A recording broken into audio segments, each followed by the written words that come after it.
Az európai kontinens többi országához képest Anglia újkori története eltérő volt, hozzájuk viszonyítva a szigetország más fejlődési utat járt be.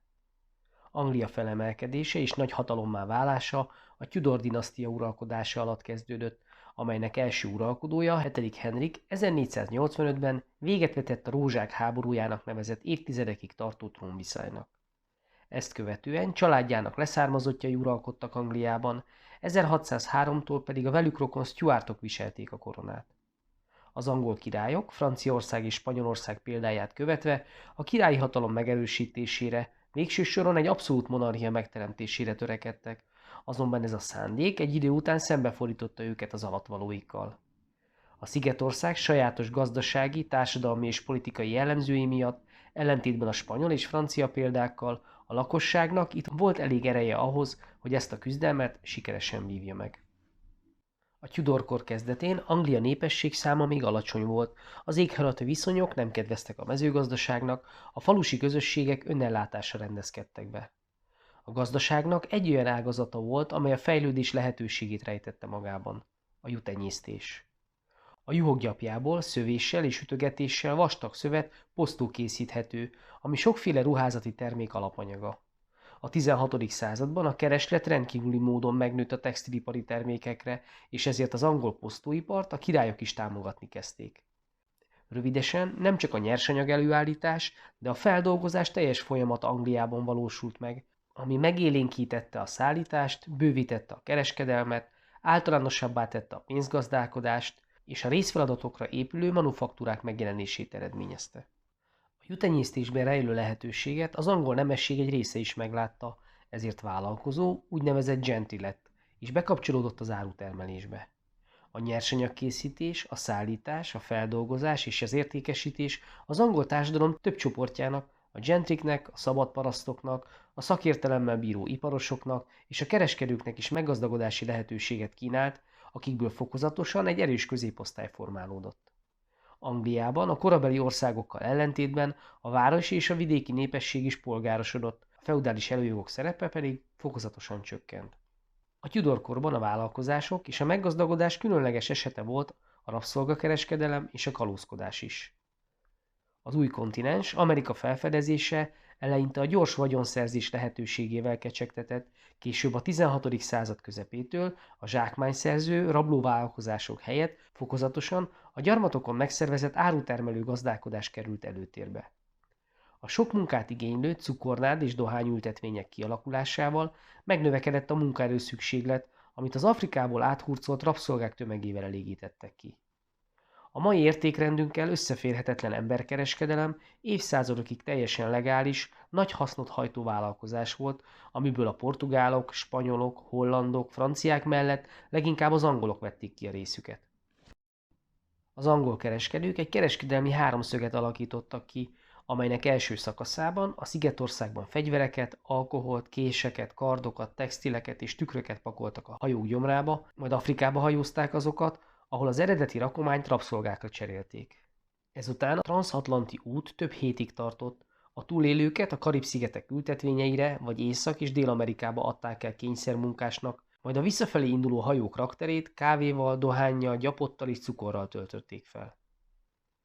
Az angol tengeri hatalom megteremtése is a Tudorok nevéhez fűződik. 8. Henrik király hozta létre a királyi haditengerészetet, lánya, első Erzsébet pedig sikeresen törte meg a világbirodalom Spanyolország tengeri hatalmát. Ez többek között úgy volt lehetséges, hogy a haditengerészet fejlesztésén kívül a királynő támogatta azokat a magánvállalkozásokat, amelyeknek célja új területek felfedezése, kereskedelmi telepek alapítása és a spanyol hajók kifosztása volt. Az angol kalózok gyakorlatilag királynői felhatalmazással tevékenykedtek, cserébe a zsákmány egy részét beszolgáltatták a kincstárnak.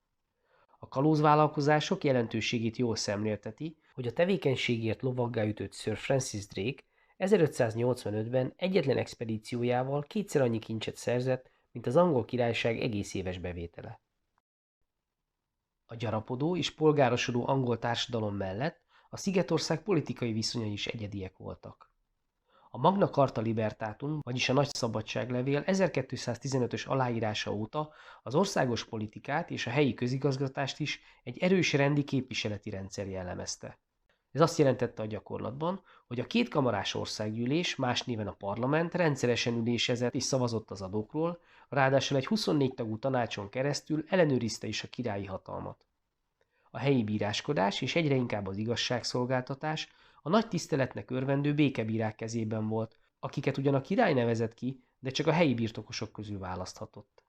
Más országokban a rendi képviseleti rendszer háttérbe szorult, sőt mindenütt az abszolút monarchiák megerősödése figyelhető meg a korszakban. Angliában viszont az uralkodók és a parlament között szükségszerűen folyamatos párbeszéd zajlott. A királyi hatalom megerősítéséhez növelni kellett a kincstár bevételeit, amit a parlament által elfogadott vámok kivetésével, a monopóliumok kiterjesztésével és eladásával, vagy az egyházi vagyon kisajátításával lehetett elérni. Ez utóbbi vagyonszerzésre a reformáció térhódítása adott alkalmat. A szakítás a Róma irányította katolikus egyházzal 8. Henrik király nevéhez köthető, aki az angol történelem egyik legközismertebb figurája. Hírnevét elsősorban 6 feleségének köszönheti, akik közül 2-től elvált, 2-t pedig kivégeztetett. Legelső házasságához kapcsolódik az a konfliktus, ami végül a katolikus egyház elhagyását eredményezte. Bár a reformáció különböző irányzatai ekkor jelentek meg Európában, a szakításra nem teológiai okokból került sor, hanem azért, mert a pápa nem volt hajlandó kimondani Henrik válását aragóniai Katalintól, akitől nem fiú örököse, hanem lánya született. Mivel a pápát semmilyen eszközzel nem tudta meggyőzni, Henrik a protestáns tanok terjedésében találta meg a lehetőséget, és 1534-ben törvényt fogadtatott el a parlamenttel, amely kimondta az angol egyház elszakadását Rómától. Az anglikán egyház feje, a mindenkori angol király lett, felszámolták a kolostorokat, és megkezdődött az egyházi javak szekularizációja, ami elsősorban az egyházi földbirtokok elvételét jelentette. Az angol királyok, akik a hatalmuk megerősítésére, végső soron egy európai mintájú abszolutizmus bevezetésére törekedtek, és a polgárosodó társadalom ellentétei kezdetben vallási formában mutatkoztak meg. Az uralkodók mereven ragaszkodtak az általuk irányított katolikus szokásokat megőrző anglikán egyházszervezethez, amire ráadásul hivatalnok szervezet hiány erősen támaszkodtak is. A polgárosodó társadalom tagjai, az úgynevezett puritánok viszont elengedhetetlennek tartották a további reformokat. A puritanizmus egy kálvinizmushoz kapcsolódó vallási irányzat, amelynek tagjai elítélték az észszerűtlenséget és a fényűzést, ezért az összes megmaradt katolikus külsőségtől meg akarták fosztani az angol egyházat. A hívek nagyra tartották az öngondoskodást, és felfogásuk szerint a vagyonosodás a tisztességes, szorgalmas munka, Istentől rendelt földi jutalma. Amikor az angol királyok abszolutizmust erősítő intézkedéseket vezettek be, a puritánok vallási meggyőződés alapján és a polgári értékrend középpontjában álló hasznosság, valamint az egyéni és gazdasági szabadság védelmében fordultak velük szembe. A 17. század elején első Erzsébet halála után, mivel a szűz királynő nem ment férjhez és gyermeke sem született, a skót királyként uralkodó rokonát, Stuart Jakabot jelölte ki utódjául. A Stuart ház uralkodói továbbra is a királyi hatalom megerősítésén fáradoztak, de törekvésük egyre nyilvánvalóban fordította szembe őket a polgári társadalommal. Az ellentét, a királyság, a mellette elkötelezett belőle élő születési arisztokrácia, az udvaroncok hada és az anglikán egyház, és a parlament alsóháza által képviselt puritán szemléletű polgári társadalom között feszült. Az ellenzéki hangok 1628-ban olyannyira felerősödtek, hogy a parlament elfogadta a jogok kérvényét, amelyben kimondták, hogy a bebörtönzések és az önkényesen kivetett adók törvénytelenek, ezért hatályukat vesztik. És a legfontosabb kérdésekben ezentúl a király döntései csak az angol parlament jóváhagyásával érvényesek. Első Károly király a törvényt ugyan kelletlenül jóváhagyta, de nem akarta betartani. Az országgyűlést feloszlatta, majd tanácsadóira hallgatva 11 éven át nem hívta össze. A helyzet akkor változott meg, amikor a református skótok lázadása miatt pénzre lett szüksége, ezért 1640-ben kényszerűségből mégis meg kellett ezt tennie. Ez az évszám az utána következő események miatt az angol polgári forradalom kezdete lett. A skót veszély dacára az alsóházi követek sokkal inkább a sérelmeikkel foglalkoztak, a helyzet pedig a képviselőket és a lakosságot is megosztotta, akik pártokba tömörültek és szembenálló felekké váltak. A király híveit gavalléroknak hívták, feltehetően a lovag jelentésű spanyol caballero kifejezés után. A parlament híveit pedig a rövidre nyírt frizurájuk miatt kerekfejűeknek nevezték. A pártok közötti ellentét végül fegyveres konfliktussá vált, és polgárháborúba torkollott. Az elhúzódó harcokban tűnt ki egy elkötelezett protestáns képviselő, Oliver Cromwell, aki fanatikusan vallásos önkéntesekből álló seregével, amelyeknek katonáit a vértjeikről vasbordájúaknak neveztek, sorozatban aratta a győzelmeket. Végül a király is megadta magát, ami a polgárháború végét is jelenthette volna, de a közös ellenség fogságba esése után a király ellenes tábor egysége szinte azonnal felbomlott.